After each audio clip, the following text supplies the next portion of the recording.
থামুন, একটা ছোট্ট অথচ দামি গল্প শুনে যান, আপনারই কাজে লাগবে। এক সাহাবী একদিন নবীর কাছে ছুটে এলেন। নবী তাকে বললেন, কি ব্যাপার, তোমার চোখে মুখে এমন হতাশার ছাপ কেন? সাহাবী তখন বললেন, ইয়া রাসূলুল্লাহ, আমি বড় অভাবী হয়ে গেছি। দেনা করতে করতে দেয়ালে পিঠ ঠেকে গেছে। ঋণ কোনো মতেই শোধ করতে পারছি না।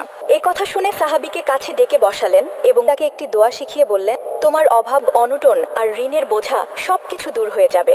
কয়দিন পর সেই সাহাবী নবীজির কাছে হাসি মুখে এলেন। তার চোখে মুখে তখন ছিল আনন্দ আর খুশির ঝলক। নবীজি বললেন, ফল পেয়েছো? সাহাবী তখন বললেন, ইয়া রাসূলুল্লাহ, আপনার শেখানো দোয়া বারবার পড়েছি।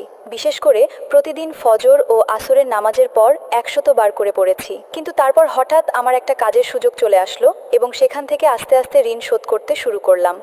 সংসারের অভাব অনটনও ধীরে ধীরে কমে যেতে থাকলো। বন্ধুরা, দোয়াটি জানতে ইচ্ছে করছে না? দোয়াটি শিখে নিন। দোয়াটি হলো, সুবহানাল্লাহি ওয়া বিহামদিহি, সুবহানাল্লাহিল আযীম ওয়া বিহামদিহি, আস্তাগফিরুল্লাহ। প্রতিদিন কমপক্ষে 100 বার করে এই দোয়াটি পাঠ করুন। আপনার সমস্ত ঋণ, অভাব, অনটন দূর হবে ইনশাআল্লাহ।